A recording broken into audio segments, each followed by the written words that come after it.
Mister Mrs ನೀನು ಇಂಥ ಒಬ್ಬ ಮಗನ ಜನ್ಮ ಕೊಟ್ಟಿದ್ದಿದ್ರೆ ಅವನ್ಗೆ ಇವತ್ತು ನಾನು ಪೂಜೆ ಮಾಡಿ ನನ್ನ ತಲೆ ಮೇಲೆ ಕೂರ್ಸ್ಕೊಂಡು ಮೆರೆಸ್ತಿದ್ದೆ.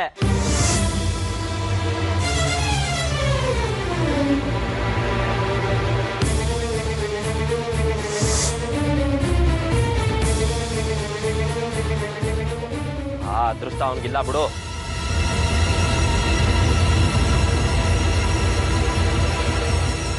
ಆ ವಯ್ಯನ್ ನೋಡ್ದಾಗಿಂದ ಏಟೋ ಕಿತ ನಮ್ಮಪ್ಪಯ್ಯ ಯಾಕೆ ಹಿಂಗಿರ್ಲಿಲ್ಲ ಅಂತ ನನ್ಗನ್ಸದೆ.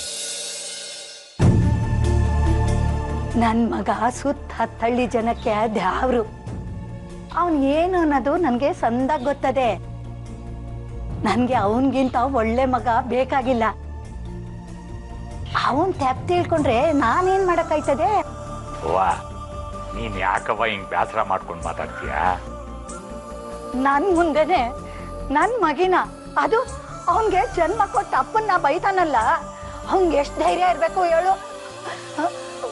ನನ್ ಮಗಿ ಏನು ಅಂತ ಅವನ್ಗೇನ್ ಗೊತ್ತದೆ? ಯಾಕವ್ವ ಬೇಸರ ಮಾಡ್ಕೋತೀಯ? ಅವನು ನನ್ನನ್ನ ಓದಿಲ್ಲ, ಹೊಗಳ್ಬಿಟ್ಟು ಹೋಗ್ಯಾನೆ ಕಣಮ್ಮ. ನೋಡು ಮಗ, ನೀನು ನನ್ ಸಮಾಧಾನ ಮಾಡಕ್ಕೆ ಏನೇನೋ ಹೇಳ್ಬೇಡ. ಅವ್ರು ಬೈದಿದ್ದನ್ನ ನಾನೇ ಕೇಳಿಸ್ಕೊಂಡಿವ್ನಿ. ಅವ್ವ, ಅವನ್ ಓದಿದ್ದು ಕಾಂಚನ ಹೇಳಿರೋ ಸುಳ್ಳು ಕತೆನಾಗ ಬರ್ತಾನಲ್ಲ ಆ ಅಪ್ಪನ್ನ, ನನ್ನನ್ನಲ್ಲ ಕಣವ್ವ. ಅವನ್ ನಂಬ್ಕೊಂಡಿರೋ ಸುಳ್ಳು ಬೂದಿ ಮುಚ್ಚಿದ ಕೆಂಡ ಇದ್ದಂಗೆ. ಸತ್ಯ ಅನ್ನೋ ಗಾಳಿ ಜೋರಾಗಿ ಬೀಸಿ ಬೂದಿ ಆರೋಗಿ ಕೆಂಡ ಹೊರಗ್ ಬರ್ಲೇಬೇಕು ಕಣವ್ವ. ಬತ್ತದದು. ಇವತ್ತು ನನ್ನನ್ನು ನೋಡಿ ನನ್ನ ಅಪ್ಪ ಯಾಕೆ ಇವ್ರಂಗಿಲ್ಲ ಅಂತ ಕೇಳೋನೆ ಅಂದ್ಮೇಲೆ ನನ್ನ ಒಳ್ಳೆತನ ಅವನ್ ಗೊತ್ತಾಗ್ತಾ ಐತೆ ಕಣವ್ವ. ನನ್ನ ಬಗ್ಗೆ ಗೌರವ ಹೆಚ್ಚಾಯ್ತಾ ಇದೆ. ಅಂದ್ರೆ ನಾಳೆ ದಿನ ನಾನೇ ಅವನ ಅಪ್ಪ ಅನ್ನೋದು ಅವನ್ ಗೊತ್ತಾದ್ರೆ ಅವನು ನನ್ನ ಬಗ್ಗೆ ತಿಳ್ಕೊಂಡಿರೋದು ತೆಪ್ಪು ಅಂತ ಅವನ್ ಗೊತ್ತಾಗಿ ಸಂತೋಷವಾಗಿ ನನ್ನನ್ನ ಅಪ್ಪ ಅಂತ ಒಪ್ಕೋತಾನೆ ಕಣಮ್ಮ. ಅವ್ವ, ಆ ದಿನ ಬಿರ್ನೆ ಬರ್ತದೆ ಬಿಡವ. ಮಗ ನನ್ನನ್ನ ಅಪ್ಪ ಅಂತ ಒಪ್ಕೊಂಡೇ ಒಪ್ಕೋತಾನೆ ಕಣವ.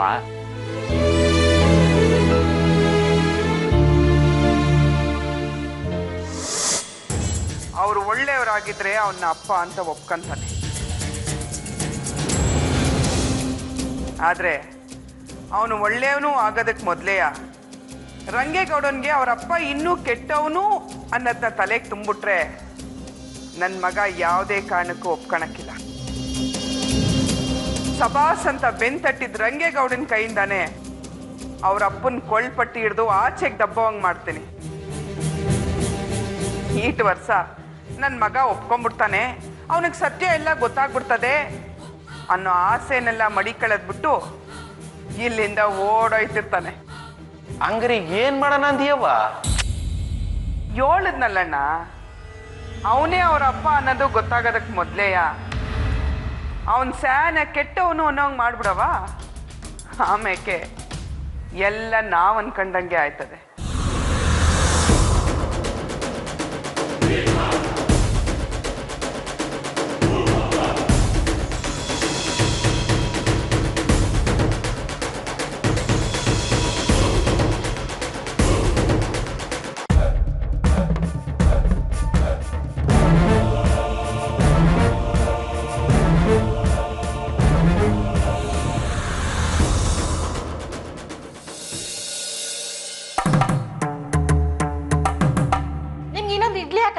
ಟೀ ಮಾತು ಕಣಮೆ, ನನಗೇನು ಬೇಡ, ಸಾಕು.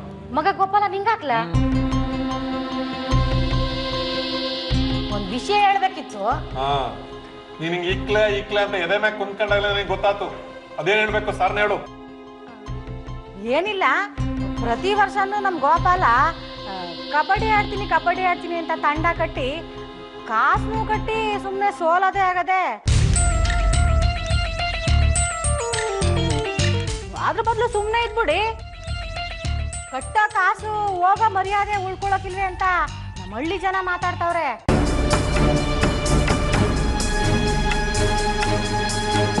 ಅದಕ್ಕೆ ಸುಮ್ಮನೆ ಇದ್ಬಿಡಿ, ಸುಮ್ಮನೆ ಕಾಸು ಕಟ್ಟಾಗ ದಂಡ ಮಾಡ್ಕೊಂಡಿರಿ. ಹೆಂಗಿದ್ರು ನಮ್ಮ ಹಳ್ಳಿಯಿಂದ ರಂಗೇಗೌಡನ ತಂಡನೇ ಆಡ್ತಾದಲ್ಲ, ಅದಕ್ಕೆ ಹೋಗಿ ನೋಡಿ ಬೆಂಬಲ ಕೊಡುವ ನಾವು.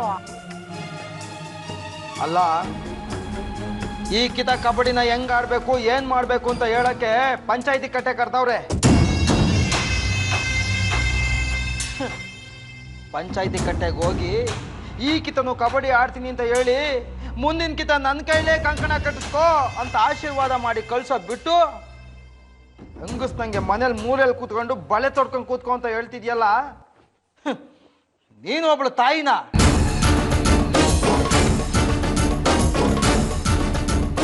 ತಾಯಿ ಮಗಂಗೆಲ್ಲ ಮಾತಾ ಇದು? ಅಲ್ಲ, ಅವ್ನ ಆಡಿ ಗೆಲ್ಲಂಗಿದ್ರೆ ಹೋಗ್ಲ ಮಗ ನೀನೇ ಆಡು ಗೆಲ್ಲು ಅಂತ ನಾನು ಹೇಳುವೆ. ಆದ್ರೆ ಪ್ರತಿ ಸಲ ಸೋಲದೆ ಆಗದಲ್ಲ, ನಾನು ಹೆಂಗ ಹೇಳಿ? ಈ ವರ್ಷ ನನ್ನ ಮಗನ ತಂಡದಾಗ ಆಡಕ್ಕೆ ನನ್ನ ಬಾವಿದ ತಕ್ನಿ ಸಂಕ್ರಾನು ಅವನ ಮಕ್ಕಳು ಇಬ್ರು ಬರ್ತಾವ್ರೆ. ಅವ್ರೇನಾರ ಗೋಪಾಲನ ತಂಡಕ್ಕೆ ಸೇರ್ಕೊಂಡ್ರೆ ಅವ್ನಿಗೆ ಆನೆ ಬಲ ಬಂದಂಗೆ ಆಗ್ತದೆ. ನೋಡು, ಆ ರಂಗೇಗೌಡ ಕೊಟ್ಟಿದ್ದು ಗಡಿಪಾರ್ ಶಿಕ್ಷೆ 12 ತಿಂಗಳು ನಿನ್ನೆ ಮುಗಿದದೆ. ಇವತ್ತೇ ಅವ್ರು ನಮ್ಮ ಊರಿಗೆ ಬರ್ತಾವ್ರೆ. ಈ ದಿನ ಅವರು ಹಳ್ಳಿಯಿಂದ ದೂರ ಇರಕ್ಕೆ ಕಾರಣ ರಂಗೇಗೌಡದ ಮೇಲೆ ದ್ವೇಷ ತೀರಿಸ್ಕೊಳಕ್ಕೆ ಕಾಯ್ತಾವ್ರೆ. ಕಣ್ಣಲ್ಲಿ ರಂಗೇಗೌಡನ ಕಿಚ್ಚಿನ ಬೆಂಕಿ ಹಂಗೆ ಉರಿತಾದೆ ಕಣಮಿ. ಅವ್ರ 12 ತಿಂಗಳು ಅನ್ನ ನೀರು ಗಾಳಿ ಕುಡಿಯೋದಕ್ಕಿಂತ ಹೆಚ್ಚಾಗಿ ರಂಗೇಗೌಡನ ಮೇಲೆ ಇರೋ ದ್ವೇಷನೇ ನೆಲಕ್ಕೆ ಹಾಕವ್ರೆ.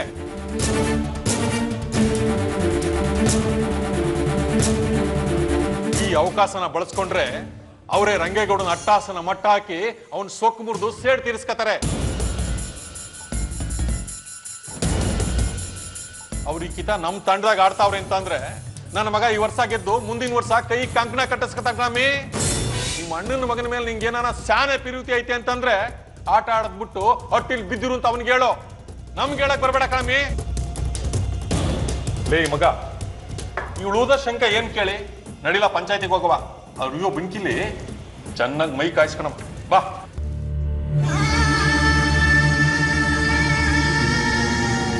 ಹನ್ನೆರಡು ತಿಂಗಳು ಶಿಕ್ಷೆ ಕೊಟ್ಟರು ಬುದ್ಧಿ ಬಂದಿಲ್ಲ ಅವ್ರಿಗೆ ಅಂದ್ರೆ ಅವ್ರ ಹಣೆ ಬರ ಸರಿ ಮಾಡಕ್ಕೆ ಯಾರ ಕೈಲೂ ಆಗಕ್ಕಿಲ್ಲ. ನೀವು ಅವ್ರ ಜೊತೆ ಸೇರ್ಕೊಂಡಿದ್ದೀರಿ, ಹೋಗಿ ನಾನ್ ಹೇಳಿದ್ರೆ ಎಲ್ಲಿ ಕೇಳಿರಿ, ಅನ್ಭವಿಸ್ ಹೋಗಿ.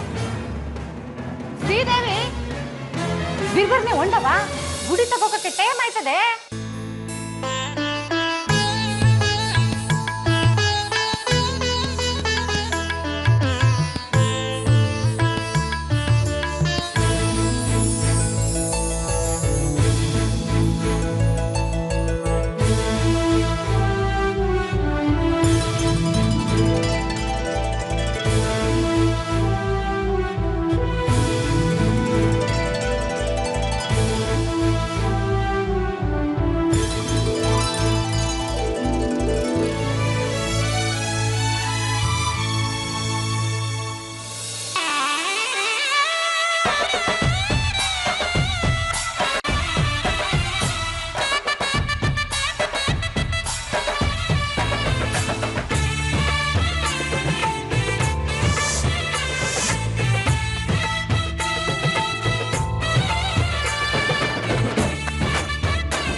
ನೋಡ್ರೆ, ಕಂಕಣ ಕಟ್ಟೋಕೆ ಎಲ್ಲ ಸಿದ್ಧತೆ ಮಾಡ್ಕೊಂಡಿದ್ದೆ. ಹಳ್ಳಿ ಜನ ಎಲ್ಲ ಬಂದವ್ರೆ. ನೀವು ಅನುಮತಿ ಕೊಟ್ರೆ ಮುಂದಿನ ಕೆಲಸ ಶುರು ಮಾಡ್ತೀವಿ. ಆಗ್ಲಿ ಶಾಸ್ತ್ರಿಗಳೇ, ನೀವು ಶುರು ಹಚ್ಕೊಳ್ಳಿ. ಅತ್ತೆ ಅದೇನು? ಅದು ಕೈ ಕಟ್ಟ ಕಂಕಣ ಕಣವ. ಅದು ಯಾಕೆ ಕಟ್ತಾರೆ?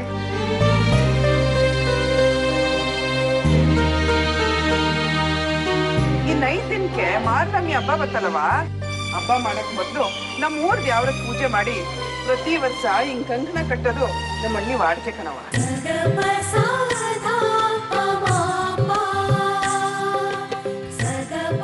ಈ ಕಂಕಣ ಕಟ್ಟಿಸ್ಕೊಳ್ಳೋದು ಅಂದ್ರೆ ಸುಮ್ಕೆ ಅಲ್ಲ ಕಣವ. ಈ ಕಂಕಣ ಯಾರು ಕಟ್ಟಿರ್ತಾರೋ ಅವ್ರಿಗೆ ಆ ವರ್ಷದಾಗೆ ಹಳ್ಳಿ ನಡೆಯೋ ಎಲ್ಲ ಪೂಜೆ ಹಬ್ಬದಾಗೂ ಮೊದಲೇ ಮರುವಾದ ಸಿಗ್ತಾರೆ. ಅವ್ರ ಹಟ್ಟಿಲಿ ಪೂಜೆ ಆದ್ಮ್ಯಾಕೆ ಬ್ಯಾರವ್ರ ಹಟ್ಟಿಲಿ ಆರತಿ ನಡೆಯೋದು.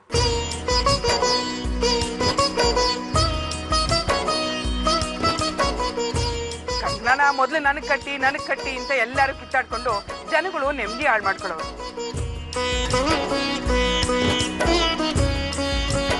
ಅದಕ್ಕೆ ನಮ್ ರಂಗೇಗೌಡ ಪಂಚಾಯತಿ ಕಟ್ಟೆ ಮ್ಯಾಗ ಬಂದ್ಮ್ಯಾಕೆ ಒಂದ್ ತೀರ್ಮಾನ ಮಾಡಿ ಪ್ರತಿ ವರ್ಷ ಕಬಡ್ಡಿ ಪಂದ್ಯ ನಡೆಯೋಂಗ್ ಮಾಡ್ದ.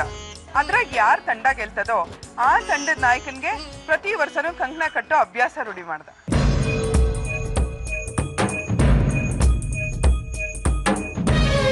ಆಗ್ಲೇ ಸ್ಯಾನ ವರ್ಷದಿಂದುವೆ ಕಬಡ್ಡಿ ಆಟದಲ್ಲಿ ಗೆದ್ದು ನಮ್ ರಂಗೇಗೌಡ್ನೆ ಕೈ ಕಂಕಣ ಕಟ್ಸ್ಕೊತಾವನೆ ಕಣವ.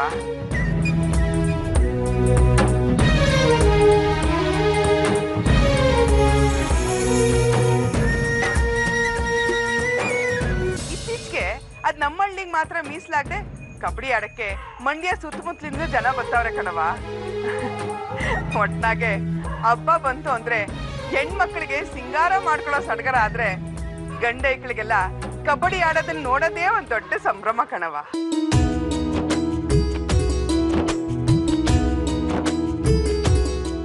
ಆ ದಾರ ಯಾಕೆ ಹೆಬ್ಬಾಗ್ಲಿಗೆ ಸುತ್ತಿದ್ದಾರೆ? ಅದು ಹೆಬ್ಬಾಗಲಿಗೆ ಬೇಲಿ ಹಾಕಿದ ಲೆಕ್ಕಕ್ಕೆ ಬರ್ತದೆ ಕಣವ. ಅದನ್ನ ಸುತ್ತಿ ಕಂಕಣ ಕಟ್ಟಿದ್ಮೇಲೆ ನಮ್ಮ ಹಳ್ಳಿಯವ್ರೆಲ್ರೂ ಹಸಿ ಮೇಲೆ ಲೆಕ್ಕಕ್ಕೆ ಬರ್ತಾರೆ. ಅವ್ರಿಗೆ ಯಾವುದೇ ತರದ ದಯ್ಯ ಗೀಯ ಬಡಿಬಾರ್ದು ಅಂತ ನಮ್ಮ ಹಳ್ಳಿಯವ್ರು ಯಾರೂ ಹಬ್ಬ ಮುಗಿಯೋ ಗಂಟೆ ಹಳ್ಳಿ ಬಿಟ್ಟು ಹೊಲಿಗೆ ಹೋಗಂಗಿಲ್ಲ. ಹಂಗ ಹೋದವ್ರು ಒಳಿಗ್ ಬರಂಗಿಲ್ಲ. ಆದ್ರೆ ಬ್ಯಾರೆ ಹಳ್ಳಿಯವ್ರು ಮಾತ್ರ ಬಂದು ಹೋಗಿ ಮಾಡ್ಬೋದು. ಅದು ಕಾಲಾನುಕಾಲದಿಂದಲೂ ನಮ್ಮ ಹಿರಿಯರು ಆಚರಣೆ ಮಾಡ್ಕೊಂಡ್ ಬಂದಿರೋ ಆಚಾರ ಕಣವ ಅದು.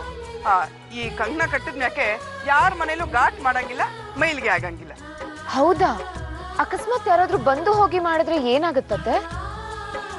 ಅದ್ಯಾವ್ರ ಕೋಪ ಬಂದು ಹಳ್ಳಿಗೆ ಕೆಡಕ್ ಮಾಡ್ತಾರೆ ಅನ್ನೋದು ನಮ್ ಜನಗಳ ನಂಬಿಕೆ.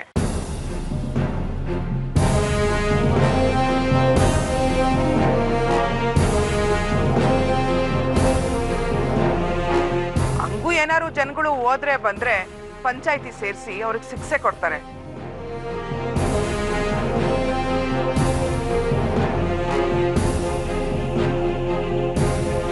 ಅಕಸ್ಮಾತು ಯಾರೇ ಹಳ್ಳಿಯವ್ರು ಯಾರಾದ್ರೂ ಬಂದ್ರೆ ಅವರು ನಮ್ಮ ಹಳ್ಳಿಲಿ ಉಳ್ಕೊಳಂಗಿಲ್ಲ. ಬಂದವರು ಅವತ್ತೇ ಹೊಂಟೋಗ್ಬಿಡ್ಬೇಕು. ಇದೆಲ್ಲ ಮೂಢನಂಬಿಕೆ ಅಲ್ವಾ?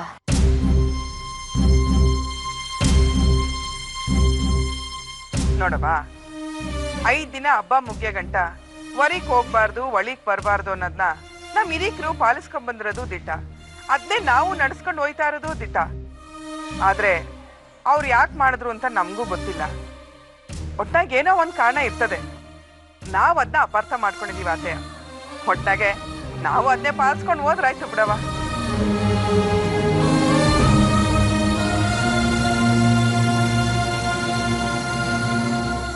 ನೋಡ್ರೆ, ಕೈ ಕೊಡಿ.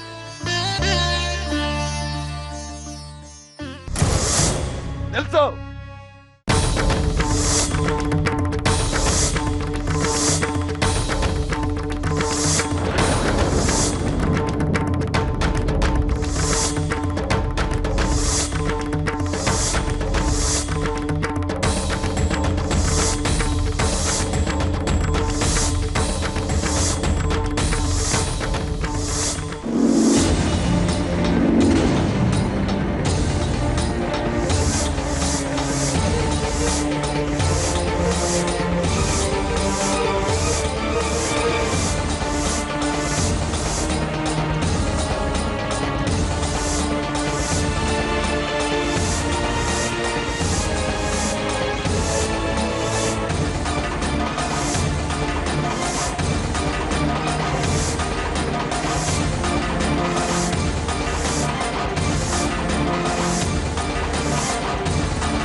ಸಂಗೇಗೌಡ, ನನ್ನ ಬಾಡಿಗೆ ಬೀಗ ಹಾಕ್ಬಿಟ್ಟು ಈಗ ಬೀಗ ತೆಗೆದು ಮರ್ತು ಬಿಟ್ಟು ಹಬ್ಬ ಮಾಡಕ್ ಹೊಂಟಿದೀವಿ.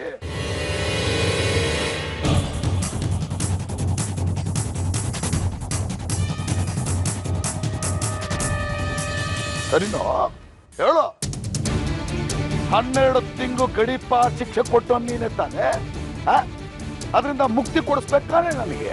ಅದನ್ನ ಬಿಟ್ಬಿಟ್ಟು ಕರ್ಕಣ ಕಟ್ಸ್ಕೊಂಡು ಕೊಟ್ಟಿದ್ದೀಯಾ?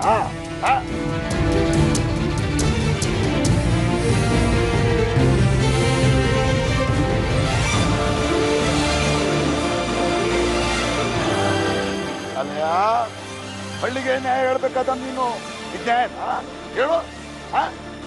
ಶಂಕರೇಗೌಡ, ನಿನ್ನ 12 ತಿಂಗಳು ಗಡಿಪಾರ್ ಮಾಡಿದ್ದೆ ಅನ್ನೋದು ಗೆಪ್ತಿನಾಗದೆ, ಅದು ನೆನ್ನೆಗೆ ಮುಗೀತು ಅನ್ನೋದು ಗೊತ್ತದೆ.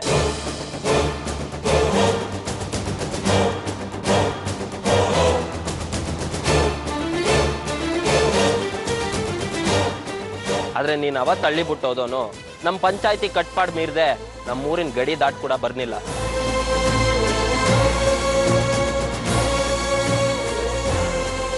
ಆಟೆ ಅಲ್ಲ, ನೀನ್ ಎಲ್ಲಿದ್ದೆ, ಏನ್ ಮಾಡ್ತಿದ್ದೆ ಒಂದು ಗೊತ್ತಾಗ್ಲಿಲ್ಲ.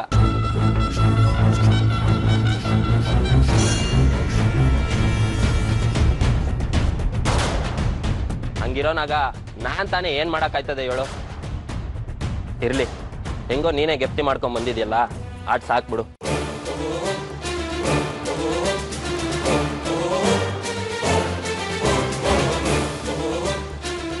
ಆಗಿದ್ದಾಗೋಯ್ತು, ಹೆಂಗೂ ಶಿಕ್ಷೆ ಮುಗಿಸ್ಕೊಂಡು ಒಳ್ಳೆ ರೀತಿನಾಗೆ ಬಂದಿದ್ಯಾ. ಇನ್ ಮುಂದೇನು ಪಂಚಾಯತಿಗೆ ಹಳ್ಳಿ ಜನಕ್ಕೆ ಒಳ್ಳೇದ್ ಮಾಡುವಂತ ದೇವ್ರ ಕೈ ಮುಗಿದ್ಬಿಡು. ಒಳ್ಳೇದು ಮಾಡು ಅಂತ ಕೈ ಮುಗಿ ಅಂತ ಕೇಳಿದೆ, ಅದ್ ಸರಿ ಕಾಣೋದಂಗೆ ಕೂಡ. ಆದ್ರೆ ತಪ್ಪು ಮಾಡ್ದಂಗೆ ಹೆಂಗಿರ್ಬೇಕು ಹೇಳು? ಅದು ಅಲ್ದೆ ನಾನು ಯಾರು ಮಾಡ್ದಿರೋ ತಪ್ಪು ಏನ್ ಮಾಡಿದ್ದೀನಿ ಹೇಳು? ನನ್ನ ಮೇಲೆ ದ್ವೇಷಕ್ಕೆ ನಿನ್ ಶಿಕ್ಷೆ ಕೊಟ್ಟೆ.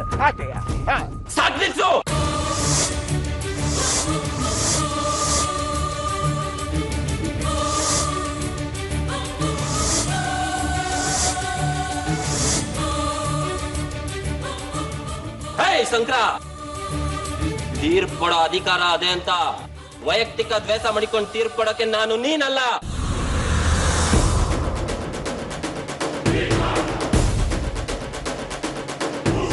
ಸತ್ಯವೇ ನಮ್ಮ ತಾಯಿ ತಂದೆ, ಸತ್ಯವೇ ನಮ್ಮ ಬಂಧು ಬಳಗ, ಸತ್ಯವಾಕ್ಯಕ್ಕೆ ತಪ್ಪಿ ನಡೆದರೆ ಮೆಚ್ಚನ ಪರಮಾತ್ಮನು ಅಂತ ನಮ್ಮ ಅವ್ವ ಹೇಳ್ಕೊಟ್ಟಿದ್ದನ್ನ ಕಲ್ತು ಬೆಳೆದವ್ ನಾನು.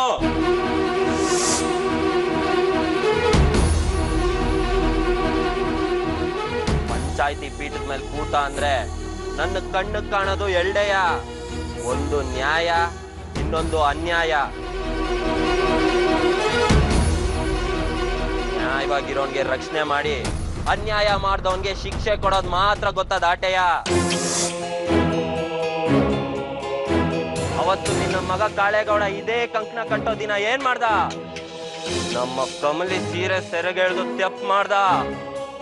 ಆ ತೆಪ್ನ ಕೇಳಕ್ ಬಂದಿದ್ದಕ್ಕೆ ನೀನು ಇನ್ನೊಬ್ಬ ಮಗ ತಿಮ್ಮೇಗೌಡ ಸುತ್ತಳ್ಳಿ ಹೆಣ್ಮಕ್ಳು ಬಗ್ಗೆ ಕೆಟ್ಟದಾಗ ಮಾತಾಡಿದ್ರಿ. ಅದನ್ನೆಲ್ಲ ಕೇಳಿಸ್ಕೊಂಡು ನಾನು ಸುಮ್ಕೆ ಇರ್ಬೇಕಿತ್ತ?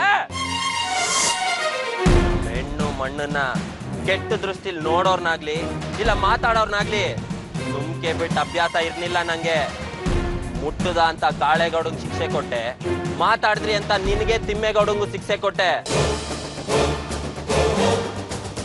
ತಿರ್ಗಾ ಏನಾನ ಅಂತ ಮಣ್ ತಿನ್ನೋ ಕ್ಯಾಮೆ ಮಾಡಿದ್ರೆ ಜೀವ ಇರೋ ಗಂಟ ಗಡಿ ಪಾರ್ ಮಾಡ್ಬಿಡ್ತೀನಿ. ಉತ್ಸಾರ್